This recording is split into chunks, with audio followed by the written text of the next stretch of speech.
찬양의 가사를 들으면서 하나님의 은혜가 있을 때 불평과 원망이 사라진다는 걸 다시 한번 깨닫게 됩니다. 우리에게 자꾸 누군가에 대한 불평, 원망, 탓하는 마음이 생기면 은혜가 사라지고 있다는 증거죠. 오늘의 찬양을 통해서 다시 한번 하나님의 은혜를 가득 채워가는 우리 모두가 될 수 있기를 소망합니다. 또 우리가 놓치지 말아야 될 것은 불평하고 원망하는 세상을 안 만들 수 있도록 또 노력해야 됩니다. 구조를 바꾸지 않은 채 자꾸 감사해라 또 기뻐해라 하는 것은 또 옳지가 않습니다.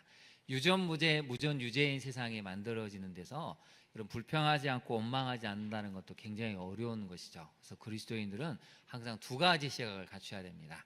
은혜와 공의의 시각이 없으면 우리는 잘못된 믿음을 가지고 억지로 강요하면서 악한 구조가 정당화시킬 수 있는 잘못을 저지를 수 있다는 것이죠. 오늘의 찬양의 가사를 잘 기억하시고 은혜와 공의를 붙들 수 있는 우리 모두가 될 수 있기를 바랍니다. 한번 우리 옆에 분과 한번 인사를 나눠볼까요? 은혜로 충만해집시다. 한번 인사해 보시죠. 은혜로 충만해집시다. 네. 여러분에게 그림 하나를 보여드리고 말씀을 좀 살펴보려고 합니다. 그림을 하나 보실까요? 날마다 묵상 86 시편 60편에서 조리리라는 분이 그린 그림인데요. 이렇게 그림이 되어 있죠. 열심히 올라가려는 한 성도의 손을 붙잡으려고 하는 예수님의 모습이 있습니다. 모든 고난에 주의 뜻이 있는지는 몰라도 모든 고난에 주의 구원이 있음은 믿는다. 살다 보면 이해할 수 없는 재앙을 만날 때가 있습니다. 도저히 해석이 어려운 사건을 만날 때가 있죠. 그때 우리는 정말 주의 뜻이 무엇인지 해석이 불가능할 때가 있습니다. 그런데 한 가지 분명한 것은 모든 고난에 주의 구원이 있으면 믿는 것, 이게 신앙이고 믿음이라는 것이죠. 제가 이 그림을 가끔 보여드리냐면 요즘 여러분 드라마나 애니메이션이나 영화가 무속을 많이 다룹니다. 사실은 아이들 정서에 굉장히 좋지가 않죠. 근데 그 대세를 막을 수가 없는 결정적인 이유는 기독교 문화가 없기 때문입니다. 우리 자라나는 세대가, 우리 세대가 기독교 문화를 향유하고 누릴 수 있는 그 건강한 문화가 사실은 이 땅에 대세를 자리하기는 좀 역부족인 것을 솔직히 인정할 수밖에 없다는 것이죠. 물론 많은 찬양팀이 청소년들에게 큰 영향력을 미치고 있긴 하지만 그러나 미디어를 통한 영향력은 압도적으로 대중문화가 앞서고 있는 것은 부인할 수가 없습니다. 그 미디어를 통해서 폭력이, 음란이, 거짓이 정당화되는 이 시대를 보면서 우리 이런 작은 노력들, 이런 그림이나 웹툰을 통해서 하나님 나라 문화를 전하려고 하는 힘쓰는 이런 분들을 우리가 알아주고 때로는 작품을 구입하고 자주 블로그를 방문하는 것도 이분들에게 힘이 될 수가 있습니다. 그래서 제가 한번 이 그림을 소개를 해드렸고요. 이제 오늘 본문으로 한번 들어가 볼까요? 본문으로 들어가 보겠습니다. 주보 가운데를 펼치시고 본문 메시지 및 질문도 같이 한번 보도록 하겠습니다. 먼저 1절입니다. 유다의 요시야 왕의 아들 여호야김 제4년에 여호와께로부터 예레미야에게 말씀이 임했다라고 나와 있습니다. 예레미야 선지자와 요시야 왕은 동시대의 사람인데 사실은 나이도 비슷합니다. 그래서 예레미야 선지자가 부름을 받았을 때 요시야 왕은 21살이었고 예레미야도 거의 20세에서 25세, 그래서 거의 20대 초중반으로 보이기 때문에 동시대에 거의 비슷한 연령대의 두 사람이, 한 사람은 왕으로 한 사람은 선지자로 만났습니다. 나라가 위기죠. 므낫세 왕의 이 엄청난 악 때문에 나라 전체가 무너지고 있는데 혜성처럼 등장한 요시야 왕, 그리고 그 곁에서 그 곁을 보호자하는 예레미야 선지자가 등장해서 마치 수레바퀴, 양 수레바퀴처럼 건강한 나라, 새로운 나라, 하나님이 기뻐하시는 거룩한 나라를 위해서 질주를 시작을 했습니다. 얼마나 여러분 많은 사람이 기대하면서 왕을 바라보고 선지자를 바라봤을까요? 동시대에 이렇게 가슴이 뜨거운 열정으로 폭발할 것 같은 두 사람이 나라의 정치를 또 종교계를 이끌고 있다는 것은 정말 나라의 복이죠. 그래서 개혁은 완수될 것 같고 완성될 것 같고 이대로만 가면 정말 부러울 게 없을 것 같았는데 안타깝게도 40을 목전에 앞두고 요시야 왕이 전쟁터에서 전사하고 맙니다. 여러분 예레미야 선지자 입장에서는 어떻겠습니까? 가장 믿었던 왕, 가장 의지가 되고 이 나라의 새로운 부흥, 하나님의 살아계심과 그 영광을 드러낼 수 있는 통로로 쓰임받을 너무나 믿고 의지했던 왕이 안타깝게도 전쟁터에서 전사하고 말았습니다. 너무 슬픈 나머지 예레미야 선지자는 애가를 지어서 그 슬픔을 애통을 했죠. 그나마 이제 뒤에 올라온 왕들은 좀 선하지 않을까 했더니 첫 번째 왕은 올라오자마자 악을 행해서 3개월 만에 폐위가 됩니다. 두 번째 왕이 오늘 본문에 등장하는 여호야김 왕인데, 여호야김 왕도 악을 행합니다. 우리가 다음 주에 살펴보겠지만 나라의 어려운 형편은 상관하지 않고 막대한 세금을 거두어들이고 건축을 해서 백성들이 피골이 상접할 지경에 이르게 됩니다. 그럼 여러분, 사람은 어떻게 될까요? 가장 믿었던 사람이 어느 날 죽고 말았습니다. 내가 가장 믿었던 내 자녀가, 내 배우자가, 또 누군가가 죽음을 경험하면 우리는 그걸 이겨내기가 쉽지가 않습니다. 때로는 건강을 잃기도 하죠. 사람들의 배신을 통해서 우리가 쌓아놨던 모든 삶이 무너질 때가 있습니다. 일어서기가 여러분 정말 힘이 듭니다. 연속해서 찾아온 이 고난들, 아픔들, 상처들을 이겨내기는 쉽지가 않죠.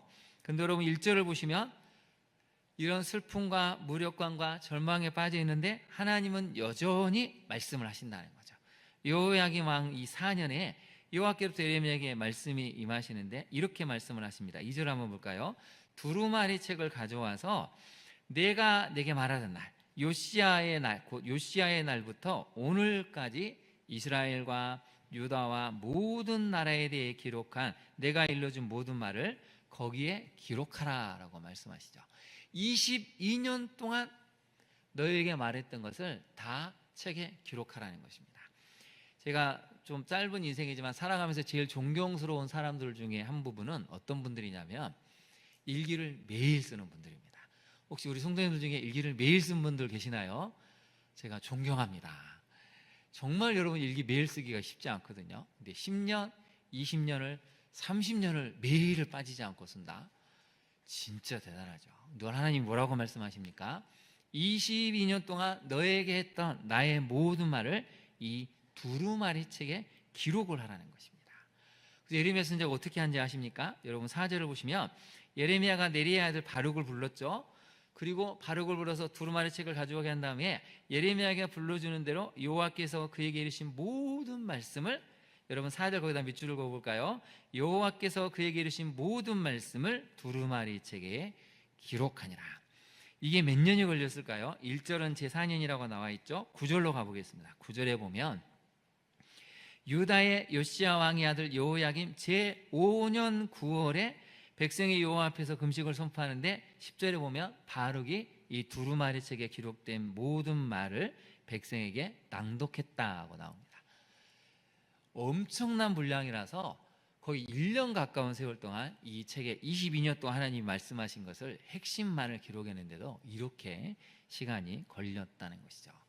그래서 여러분 첫 번째 메시지를 한번 살펴볼까요? 우리 첫 번째 메시지입니다. 지치지 않는 열정으로 하나님 나라를 향해 달려갈 수 있는 힘이 있어야 합니다. 여러분 예레미야 선지자는 낙심이 됐습니다. 낙담이 되죠. 왕이 죽었고 그 뒤에 연달아 올라온 왕들도 다 악을 행해서 기대감이 다 사라졌습니다. 그런데 하나님은 그때 내 고난의 때에, 내 무기력한 때에, 내 절망의 때에 또 찾아오셔서 말씀을 들려주시고 기록하고 선포하라, 낭독하라고 하나님은 요청을 하고 있으시죠. 그래서 여러분 거기다 한번 밑줄을 그어보실까요? 지치지 않은 열정에 한번 밑줄을 그어보시고요. 열정에다 한번 메모를 해보실까요? 이 열정은 뭐냐면 앞에도 나와 있지만 지치지 않고 끝까지 가는 마음입니다. 여러분 열정은 지치지 않고 끝까지 가는 마음입니다. 10년 전에도 이 마음으로 왔고 10년 후에도 이 마음으로 갈 수 있는 것, 이게 열정입니다. 물론 열정은 막 폭발적으로 내는 것도 열정일 수 있지만 지치지 않고 갈 수 있는 마음, 끝까지 갈 수 있는 마음인 거죠. 예레미야가 대단한 것은 22년 동안을 해왔는데 또 하나님이 말씀하시고 명령하시니까 또 그 말씀대로 살아가는 것이죠. 이게 열정입니다. 근데 우리는 이런 열정을 갖기가 쉽지가 않죠. 적용을 한번 볼까요? 여러분 적용을 보시면 나를 지치게 하고 포기하게 만드는 사람과 상황은 무엇입니까? 살다 보면 나를 지치게 하고 포기하게 만드는 사람들이 있습니다. 상황들이 생기죠. 그럼 우리는 하나님을 믿기는 하지만 지쳐버리고 포기해버리기가 쉽습니다. 그래서 이제 제가 성경에서 열심이라는 단어를 한번 검색을 해봤습니다. 그랬더니 이 열심에 대해서 여러 가지 사람들이 나오고 하나님의 마음도 나오는데요. 열왕기상 19장 10절과 14절 한번 볼까요? 엘리야 선지자가 이렇게 하나님 앞에 아주 항변을 합니다. 엘리야가 그가 대답하되 내가 만군의 하나님 여호와께 열심히 유별하오니. 이세벨 왕비가 자기를 죽이려고 사람을 보내니까 놀래가지고 도망을 갑니다. 그리고 하나님의 산 호렙에서 이렇게 얘기하죠. 내가 하나님 앞에 얼마나 열심히 유별한지 아시지 않습니까? 열심히 특심이라는 것이죠. 오늘 예배드리는 우리 성도님들, 하나님 앞에 이렇게 기도할 수 있습니까? 아니, 하나님, 내가 하나님 앞에 다른 사람은 몰라도 나는 이렇게 열심히 있는 거 알고 있지 않습니까? 오죽하면 여러분, 엘리야가 뭐라고 얘기하죠? 열심히 유별하다고 할 정도로 그렇게 열심을 냈다고 항변을 하고 있습니다. 열왕기하 10장 16절 한번 볼까요? 예후가 이제 아합 왕 가문을 이 전멸을 하면서 이렇게 얘기하죠. 레갑의 아들 여호나답에게 나와 함께 가서 여호와를 위한 무엇을 보라고요? 나의 열심을 보라 하고 병거에 태우고는 자신이 어떻게 아합 가문을 전멸시키는지를 보여줍니다. 여러분, 나의 열심을 보라고 옆에 있는 성도님들에게 이야기할 수 있습니까? 한번 해볼까요? 저의 열심을 한번 보십시오. 한번 해볼까요? 시작. 저의 열심을 한번 보십시오. 그래도 여러분이 열심히 있으니까 예배의 자리에 참여하시는 거죠. 그래도 여러분이 열심히 있으니까 말씀을 듣는 자리, 기도하는 자리, 예배의 자리에 참여하고 있지 않습니까? 그래서 여러분, 이사야 37장 32절을 보면 하나님의 열심이 나오는데요. 같이 한번 읽어보겠습니다. 이는 남은 자가 예루살렘에서 나오며 피하는 자가 시온산에서 나올 것임이라. 만군의 여호와의 열심이 이 일을 이루시리라. 하나님의 열심이 있다는 것입니다. 이 배경은 뭐냐면 북이스라엘도 망하고 남유다도 망하고 완전히 초토화돼서 남아있는 사람은 가난한 사람, 병든 사람, 힘없는 사람만 남아있을 것이고 건강한 사람들, 귀족, 명문가, 왕족들은 다 바벨론의 포로로 끌려가서 나라가 이제 지도상에 지워지게 되는데, 근데 하나님이 그 속에서 뭘 하신다고요? 다시 포로들을 돌려보내시고 거기서 새로운 희망을 보여줄 것이다. 근데 누가 그걸 이루냐면 하나님의 열심히 이룰 거라고 말씀을 통해서 들려주십니다. 그러니 우리가 성경을 읽으면 희망을 가져야 됩니다. 우리 가정이 망할 수도 있습니다. 우리 자녀 인생이 뜻하지 않은 사건과 사고로 또 잘못으로 인해서 인생이 완전히 초토화되는 것 같은 무너진 잿더미 같은 인생을 살 수 있지만 하나님 뭐라고 말씀하신다고요? 하나님을 믿는 그 자녀를, 너의 가정을 내가 다시 한번 이렇게 세워줄 거라고, 다시 한번 그 고난의 땅, 절망의 땅에서 돌아올 수 있도록 해줄 거라고. 그건 하나님이 열심을 내시기 때문에 가능한 일이라고 성경을 통해서 들려주고 있습니다. 그러니 여러분, 우리는 우리의 열심도 중요하지만 무엇을 기억해야 됩니까? 하나님의 열심을 기억해야 됩니다. 나를 살려내시고 우리 자녀를 살려내시는 그 하나님의 열심이 성경은 분명히 기록되어 있고 알려주는 것으로 표현되고 있다는 것이죠. 그런데 여러분, 성경에는 잘못된 열심도 있습니다. 갈라디아서 4장 17절을 한번 볼까요? 갈라디아서를 보면 이런 표현이 나오는데요. 그들이, 거짓 교사, 거짓 선지자들이 갈라디아 교회 성도들에 대한 열심 내는 것은 좋은 뜻이 아니요 오직 너희를 어떻게 한다고요?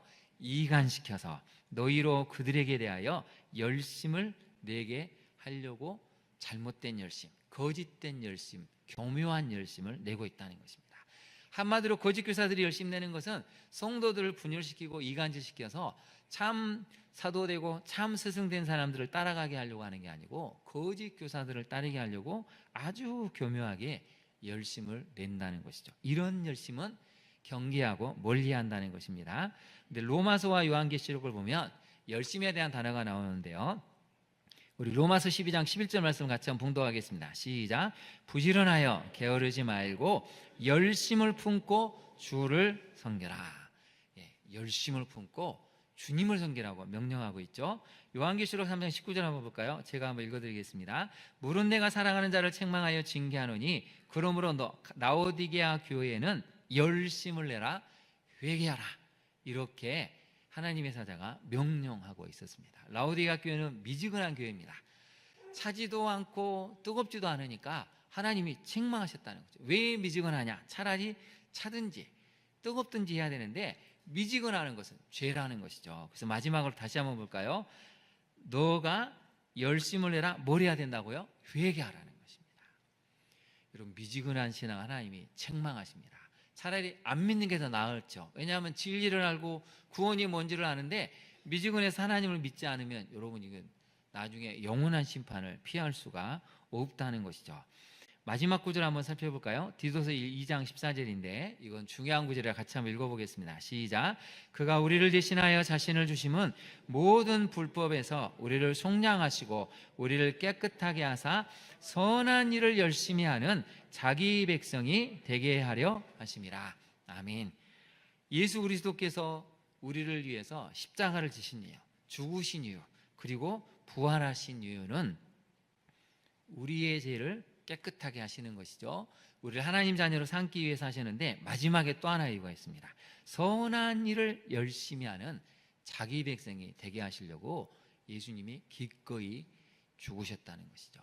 여기서 말하는 선한 일은 무엇입니까? 딱 두 가지죠. 하나님 사랑, 이웃 사랑입니다. 하나님을 사랑하고 이웃을 내 몸처럼 사랑하는 것. 진실되게 대하고 공의롭게 대하고 착취나 억압이나 차별하지 않는, 그게 바로 예수님이 십자가에서 죽으신 가장 중요한 이유 중에 하나라는 것이죠. 이게 진정한 열심이 되어야 한다고 성경은 알려주고 있습니다. 그래서 여러분 한번 볼까요? 두 번째 적용입니다. 하나님 말씀으로 그 상황과 사람을 이겨내는 열정을 갖고 있습니까? 그 다음 네모로 적으실까요? 하나님 말씀으로. 여러분, 우리 힘으로는 이겨낼 수가 없습니다. 근데 하나님 말씀이 들려질 때 예레미야처럼 다 포기하고 싶고 다 내려놓고 싶고 더 이상은 무력감에 휩싸여서 아무것도 할 수 없는데 또 하나님 말씀이 들리니까 일어날 수 있다는 것입니다. 말씀만이 우리로 하여금 열정을 불러일으키죠. 그 상황을, 그 사람을 이겨낼 수 있는 열정을 갖도록 하나님 말씀이 우리를 새롭게 한다는 것입니다. 우리 세 번째로 한번 볼까요? 그래서 우리는 뭘 해야 되냐면 좋은 열심과 잘못된 열심을 분별하고 적용할 수 있는 안목을 가져야 한다고 오늘 성경은 알려주고 있습니다. 또 우리 광야중학교 성도님들은 좋은 열심을 갖고 있기 때문에 하나님이 여러분을 통해서 그 열심을 보시고 우리 자신들을, 또 우리 가정을, 자녀들을 새롭게 하시고 부흥시켜 주실 것을 믿습니다. 이러한 좋은 열심을 끝까지 가져가시기를 바랍니다. 두 번째로 우리가 살펴볼 것은, 두 번째 메시지를 한번 살펴볼까요? 하나님처럼 끝까지 기대하는 마음으로 뭘 배워야 한다고요? 기다려줌을 배워야 합니다. 거기다 밑줄을 그어보실까요? 끝까지 기대하는 마음으로 기다려주는 것. 그래서 오늘 본문을 보면 기대치가 나오는데요, 하나님의 기대치가 나오고 예레미야의 기대치가 나옵니다. 3절을 한번 볼까요? 하나님이 이 책을 기록하라고 말씀하시면서 3절에 이렇게 말씀하십니다. 유다 가문이 내가 그들에게 내리라 모든 재난을 듣고 각기 악한 길에서 돌이키리니 그리하면 내가 그 악화죄를 용서하겠다. 하나님이 기대하는 마음이 있으시다는 거죠. 야, 예레미야야, 그래도 이 백성이 너가 기록한 책에 기록된 이 말씀을 듣고 돌아오지 않을까? 돌아오기만 하면 내가 용서해 줄 텐데. 하나님이 내심 기대하고 있다는 것이죠. 돌아오기를. 몇 년을 기다리셨죠? 엄청나게 오래 기다리셨습니다. 천지창조 이래로 지금까지 기다리셨죠. 예수님이 십자가에 달리신 이유도 기다리시고 하나님의 기다리는 마음을 어떻게 표현하신지 십자가 사건이 보여주는 것이죠. 하나님은 지금도 포기하지 않고 기다려주십니다. 근데 예레미야도 기대치가 있습니다. 7절도 한번 볼까요? 낭독하라고 바룩에게 얘기한 다음에 그들이 여호와 앞에 기도를 드리며, 왜 기도하냐면 여러분 6절에 보면 금식일에 모였거든요. 그래서 이들이 금식일에 모였으니까 이 하나님 말씀을, 낭독된 하나님 말씀을 듣고 기도를 드리고 각기 악한 길을 떠나리라. 떠나지 않을까? 왜냐하면 여호와께서 이 백성에 대하여 선포하신 노여움과 분이 너무 크다는 것을 이들이 들었기 때문에 회개하고 돌이키지 않을까? 기대치가 있었다는 것이죠. 그래서 여러분 거기다 한번 메모를 해보실까요? 3절에는 하나님의 기대치라고 메모를 해보시고 7절에는 예레미야의 기대치가 있습니다. 자, 그러면 질문을 한번 해볼까요? 자, 여러분은 여러분 자신에 대한 기대치가 100을 놓고 봤을 때 어느 정도입니까? 100입니까? 50 미만입니까? 여러분의 배우자, 결혼하신 분들 한번 속으로 답해보죠. 여러분의 배우자에 대한 기대치는 100은 너무 세니까 90입니까? 50 미만입니까? 10입니까? 네, 안 물어보겠습니다. 아무튼 저는 90이라고 생각을 합니다. 여러분 자녀에 대한 기대치는 얼마죠? 여러분 자녀의 기대치는 거의 100이시죠? 기대치가 충족되고 있습니까? 네, 그럴 일이 별로 없다는 게 우리 인생에 좀 슬픈 일이긴 한데, 한 가지 확실한 건 하나님은 기대하고 계시다는 것이죠. 여러분은 교회에 들어올 때마다 여러분 옆에 있는 성도님에 대한 기대치는 얼마인가요? 100은 거의 모든 교회가 불가능하니까 80을 놓고 봤을 때 80입니까? 10 미만입니까? 옆에 분 한번 칭찬해 볼까요? 저는 최대한 80을 기대하고 있습니다. 해볼까요? 시작. 최대한 80을 기대하고 있습니다. 여러분 80이면 벌써 천국이 이루어지는 겁니다. 우리가 재성이 있기 때문에 90, 100은 어려워도 80까지는 가야 되지 않을까요? 근데 현실적으로 우리는 어렵다는 것이죠. 그래서 여러분 두 번째를 다시 한번 볼까요? 하나님처럼 끝까지 기대하는 마음으로 우리는 기다려줌을 배워야 한다는 것이죠. 여러분 기대하면 기다릴 수 있습니다. 근데 인간은 문제는 뭐죠? 기다렸다가 기대치가 충족이 안 되면 또 못 기다리죠. 기대하고 기다려주는데 충족이 안 되면 우리는 실망하고 등을 돌릴 수 있는데, 오늘 성경은 뭐라고 얘기합니까? 하나님은 절대 그렇지 않다는 것이죠. 그래도 기대하시고 또 기다려 주신다는 것입니다. 그래서 여러분 첫 번째 적용을 한번 볼까요? 여러분 인생에서 기대가 무너져서 좌절하고 무너진 사건이 있었습니까? 우리는 살다 보면 많은 기대를 합니다. 근데 배우자가 그 기대를 무너뜨리기도 하고 자녀가 무너뜨리기도 하고 가까운 사람이 우리의 모든 인생을 무너뜨리는 경우가 있습니다. 일어서기가 쉽지가 않습니다. 근데 우리는 두 번째가 중요하죠. 두 번째 적용점 같이 한번 읽어볼까요? 시작. 기대하시고 기다려주시는 하나님의 마음을 알아. 네, 여러분 이게 중요합니다. 하나님은 그래도 또 기대하시고 기다려주신다는 거죠. 그러니 우리가 하나님의 마음을 알면 아무리 자녀가 실수하고 실패하고 때로는 큰 허물이 있을지라도 또 하나님의 마음을 품으면 우리는 다시 기대하게 되고 또 기다려주는 마음을 갖게 된다는 것이죠. 이론은 참 쉬운데 현실은 어렵습니다. 근데 우리가 하나님의 마음을 자꾸 배우고 기도하면 이렇게 기대하시고 기다려주시는 하나님의 마음을 우리가 어느 순간 배우게 되고 우리도 삶의 현장에서 적용할 수 있다는 것이죠. 근데 여러분 다른 사람을 볼 필요가 없습니다. 나를 보면 압니다. 나처럼 이렇게 이기적이고 까탈스럽고 말도 안 되는, 아주 때로는 인간 같지도 않은 생각을 하는 나를 하나님이 이렇게 기다려주시고 기대하는 것을 보면 다른 사람을 탓할 이유가 없구나, 겸손해지게 되고 우리가 사랑의 사람으로 갈 수 있다는 것이죠. 그래서 여러분 남은 인생은 여러분 자신을, 여러분 자녀를 기다려주시고 기대하시는 하나님의 마음을 보고 배워서 우리도 기다려줄 수 있고 기대할 수 있는 마음을 가질 수 있기를 간절히 소망합니다. 그게 신앙이고 그게 하나님이 원하시는 모습이죠. 세 번째를 한번 살펴볼까요? 세 번째는 같은 공간, 같은 시대를 살아도 서로 다른 인생의 결말을 맺을 수 있다는 것입니다. 우리가 이제 다음 주에도 한 번 더 살펴보겠지만 본문에는 예레미야가 나오고 바룩이 나오는데 이제 다음 주에 여호야김 왕이 나옵니다. 바룩이 이제 금식일에 이 하나님 말씀을 선포하니까 이 듣던 신하들이 놀래가지고 이건 왕도 들어야 된다. 그래서 이제 왕 앞에 이 두루마리 책을 가져가서 귀에 들려주는데 왕이 어떻게 하는지 아십니까? 여러분 한번 23절 한번 볼까요? 36장 23절을 보면 이 여우디라는 신하가 서너 쪽을 낭독하면 왕이 칼로 그것을 연하여 베어 화랫불에 던져서 두루마리를 모두 태워버렸습니다. 요즘식으로 표현, 여러분 성도님 중에 혹시 그런 분 안 계시죠? 겨울에 춥다고 모닥불에다가 성경을 두세 페이지씩 찢어서 모닥불에 던져 넣는 분은 없을 것입니다. 여호야김 왕이 어떻게 했다고요? 그렇게 흔하지 않은, 정말 찾기도 어렵고 너무 귀하디 귀한 하나님 말씀이 기록된 두루마리 책을 아무렇지 않게 3, 4페이지를 낭독하면 가져와, 그러고는 칼로 쫙 찢어가지고 화롯불에 던져 넣는 악한 왕이었다는 것이죠. 이게 상상이 갑니까? 지금 시대에도 하나님 성경책을 버리기가 너무 어렵지 않습니까? 저도 성경책이 찢어지면 스카치 테이프를 갖고 와서 이걸 어떻게든 붙여보려고 애를 씁니다.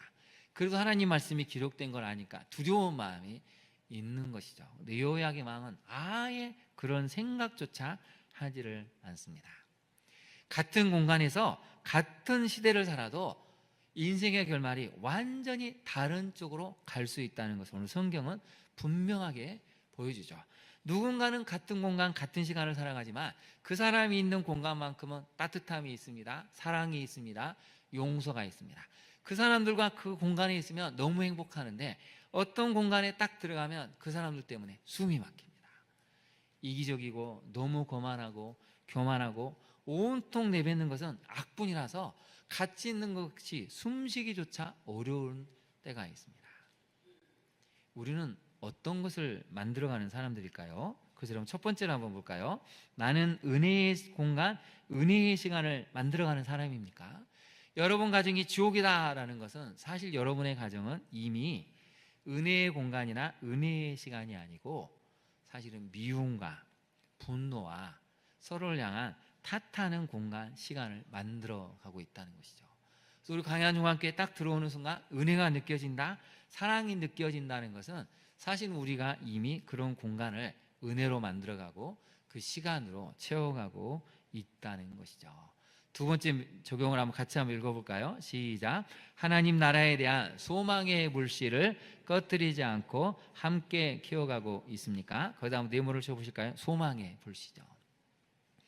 이렇게 악한 왕이 있는데 그 속에서 예레미야는 바룩은 소망의 불씨를 어떻게든 꺼뜨리지 않고 키워가고 있습니다. 그 두 사람 때문에 그래도 하나님 말씀은 기록이 되고 백성들은 소망을 가질 수가 있는 것이죠. 여러분, 우리가 하나님을 믿는다는 것은 바로 그것입니다.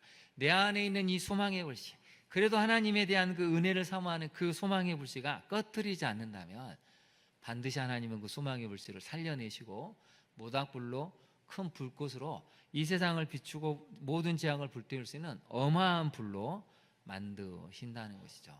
우리가 해야 될 일은 분명한 것이 있습니다. 소망의 불씨를 꺼뜨리지 않는 것.